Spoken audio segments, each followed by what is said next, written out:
Bonjour à tous, je viens vers vous aujourd'hui pour vous parler des épreuves de vie. Pourquoi vivons-nous des épreuves de vie et comment pouvons-nous être à même de les relever avec succès, c'est-à-dire dans le clair ressenti de nos émotions, de nos vibrations, pour pouvoir quelque part essayer au maximum de nos possibilités propres et respectives de comprendre le pourquoi du comment nous sommes en train de vivre cette épreuve de vie et comment est-ce que nous pouvons parvenir à l'accepter le plus sereinement que possible pour pouvoir en tirer un apprentissage opportun à notre propre évolution en tant qu'âme.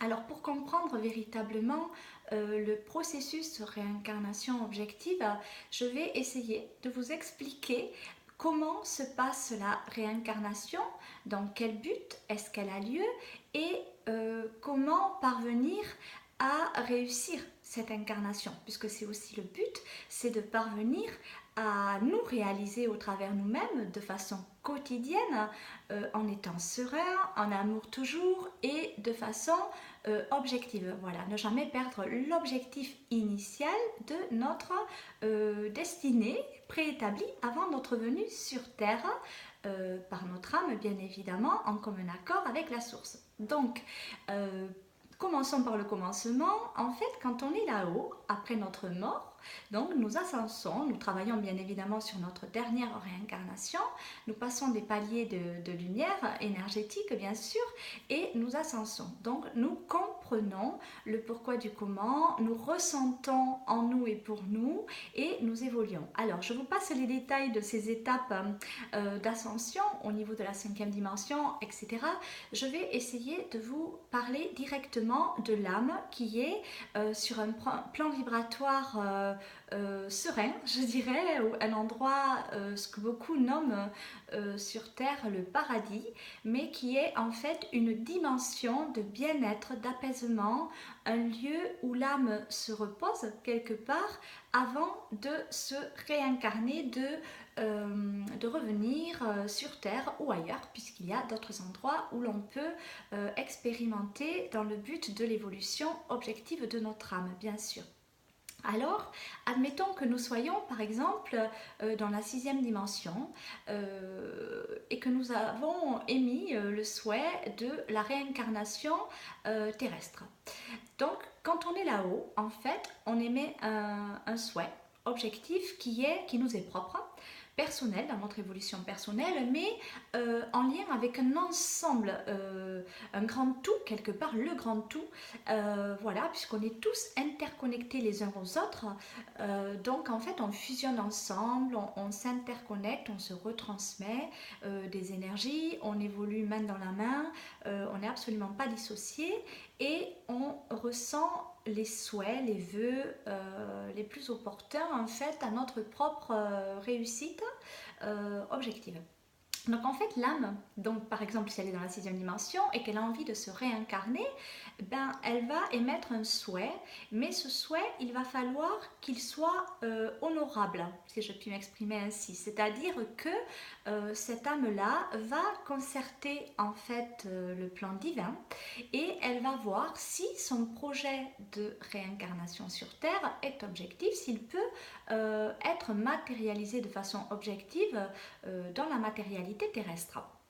Donc, il faut qu'il y ait, selon ces objectifs, un papa, une maman, des frères et sœurs qui correspondent à sa propre vibration. Il faut qu'il y ait une famille d'âmes prête à accueillir cette âme-là dans l'acceptation de leurs souhaits de réincarnation commun.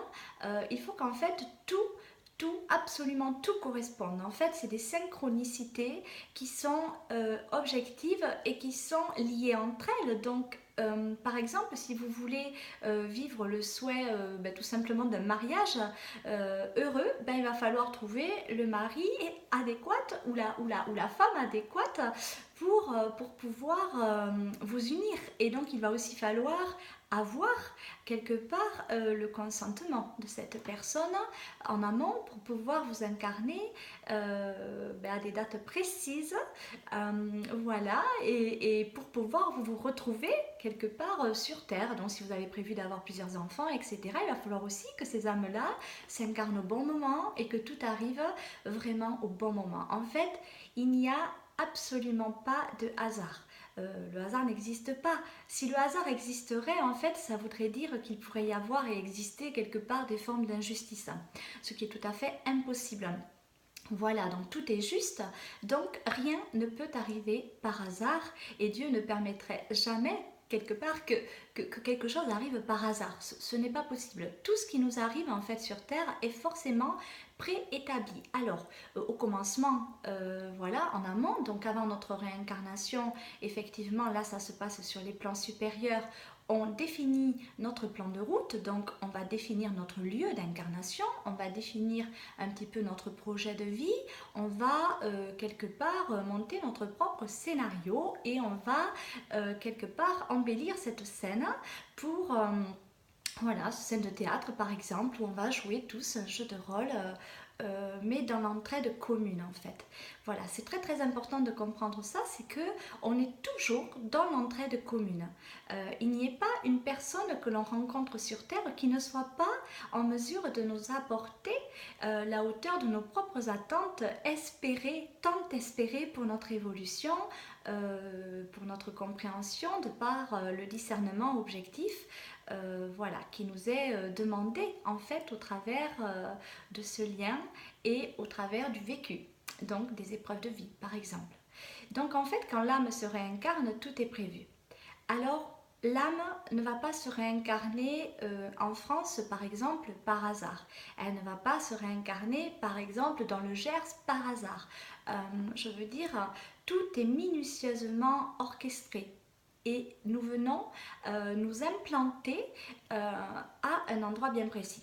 Alors, j'insiste sur ce mot, implanter. Pourquoi? Parce que c'est comme quand on sème une petite graine et qu'on la fait grandir sur terre.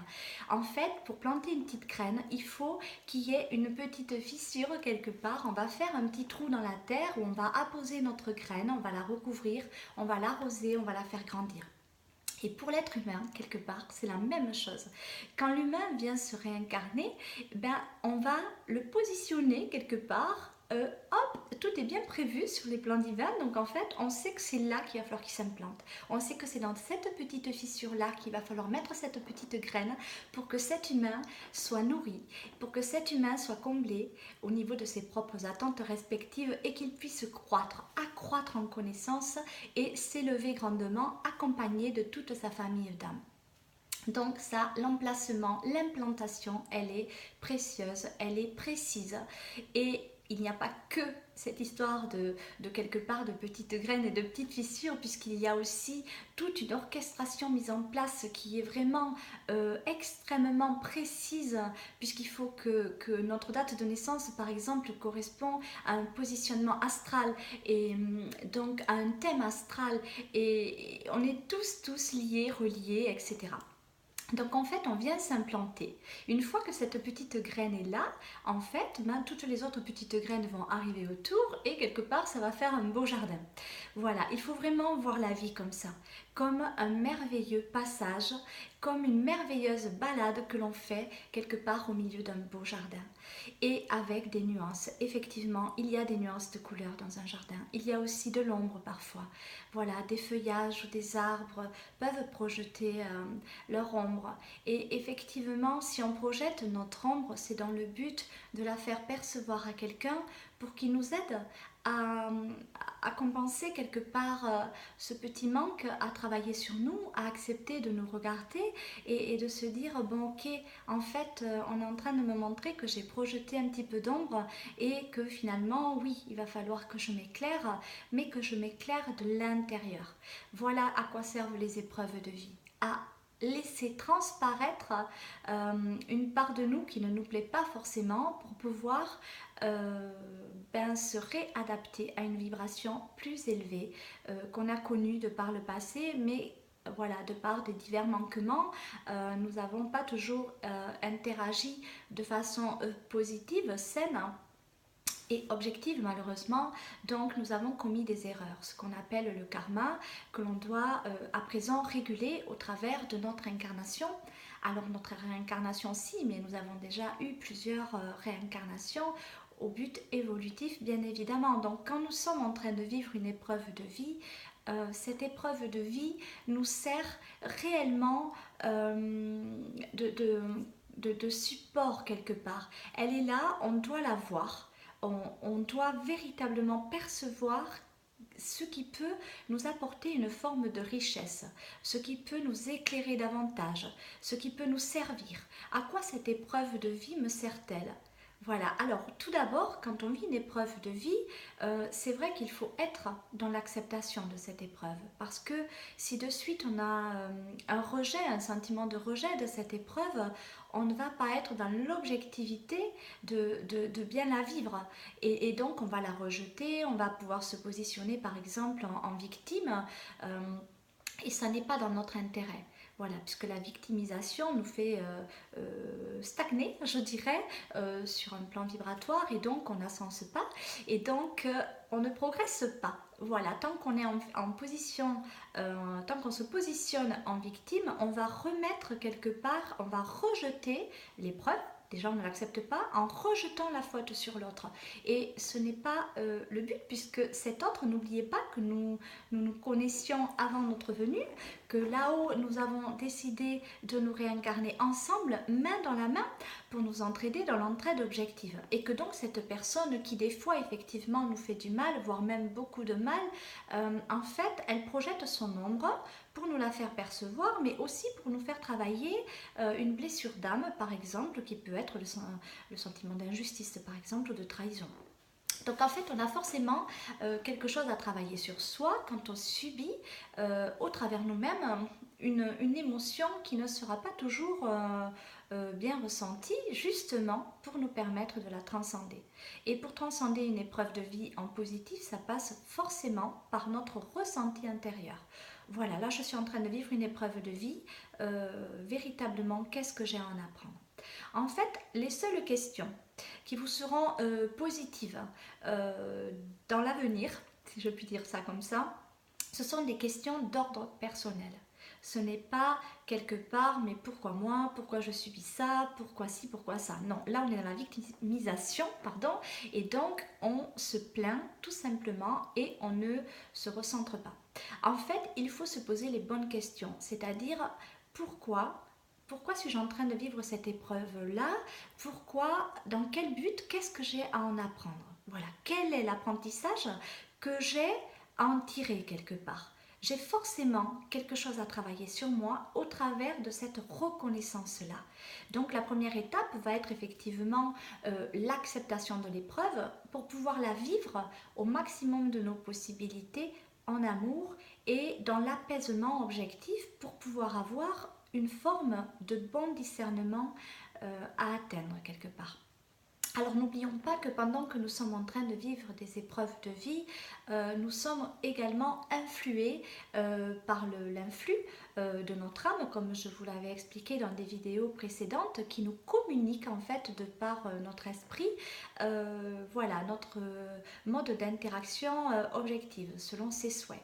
Donc elle va nous influer, elle va nous guider, elle va nous aider à percevoir, à clairvoir au travers du lien de l'esprit et du Saint-Esprit qui nous relie tous entre nous. Donc principalement dans une épreuve de vie familiale par exemple, beaucoup d'esprits sont en jeu quelque part dans cette mise en scène des jeux de rôle, et donc du coup tous ces esprits sont en interaction au même moment, c'est-à-dire que si vous vivez une épreuve de vie d'ordre familial, chaque membre de la famille a quelque chose à apprendre dans le but de l'ascension progressive, bien évidemment, de cette épreuve-là.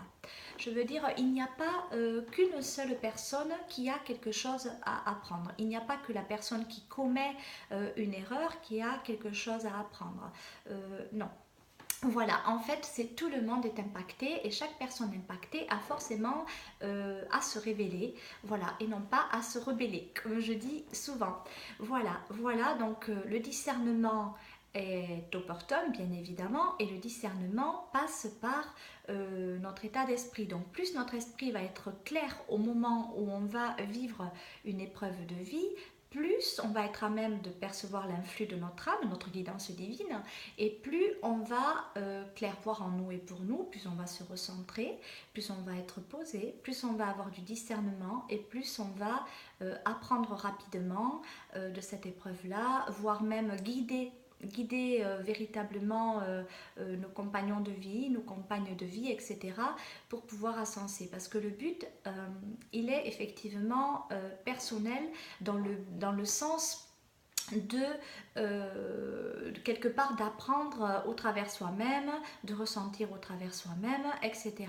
Mais il ne faut pas oublier que si nous ascensons, si nous progressons individuellement en tant qu'âme, tout le monde progresse en fait. Alors, bien évidemment, si on a une âme positive, qu'on est dans l'amour, qu'on est dans le partage, l'union, la solidarité, etc., et la liberté d'aimer, on va alimenter cette énergie magnifique qu'est l'amour, et donc nous allons nous élever vibratoirement, et donc nous allons élever également le plan vibratoire supérieur d'amour, notre hiérarchie divine.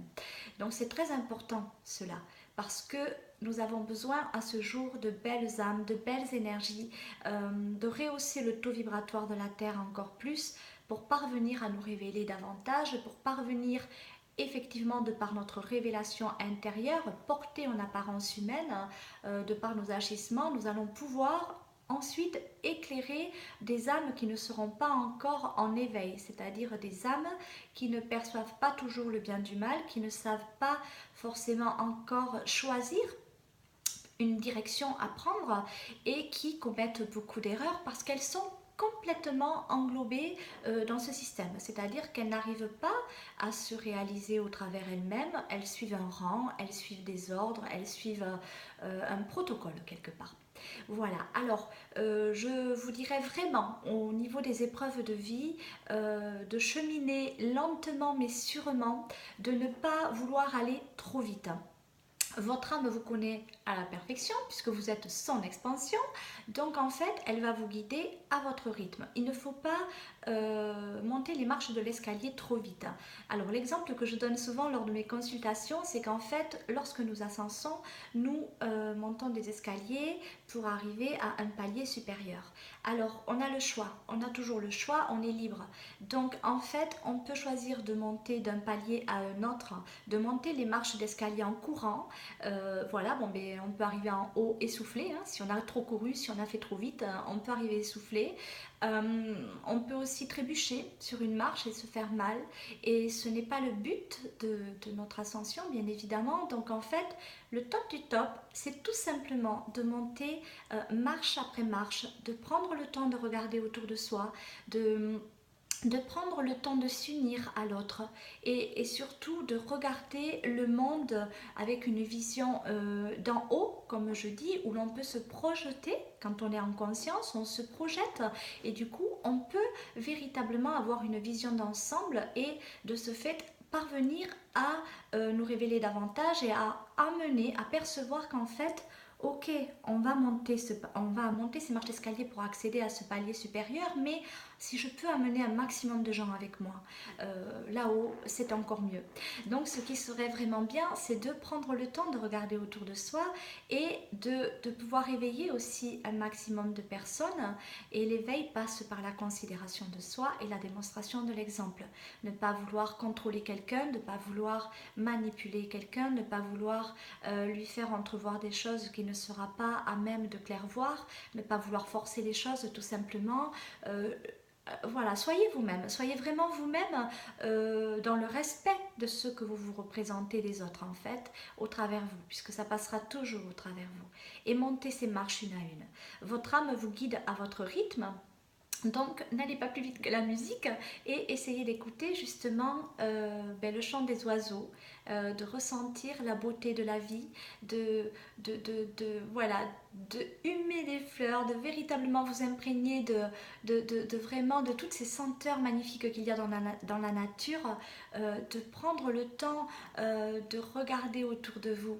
Juste, même en allant à votre voiture le matin, prenez le temps de regarder autour de vous, d'écouter le chant des oiseaux. Voilà, moi je me suis levée à 6 heures du matin ce matin et il faisait encore sombre, et dans cette sombritude quelque part, j'entendais tous ces petits bruits d'oiseaux qui me faisaient un bien mais inimaginable. Voilà, donc la connexion passe par tous vos sens, donc n'hésitez pas à tous les mettre en éveil, à tous vraiment les entendre, les ressentir pour pouvoir vous honorer au travers de ce merveilleux grand tout auquel vous êtes reliés de façon constante et permanente. Voilà, j'espère que cette petite explication aura pu vous servir dans votre bon discernement, voilà, pour pouvoir mieux vivre vos épreuves de vie, parce qu'il est très important, pardon, de se respecter au travers soi-même et donc de s'honorer, tout simplement. Honorez-vous au quotidien, essayez de ressentir vos émotions et de comprendre ce que vous avez à comprendre au travers de ces épreuves qui sont là dans le but de vous faire progresser, non dans le but de vous faire souffrir. Voilà, donc je vous souhaite une très très bonne fin de journée à tous et je vous dis à bientôt pour de nouvelles vidéos.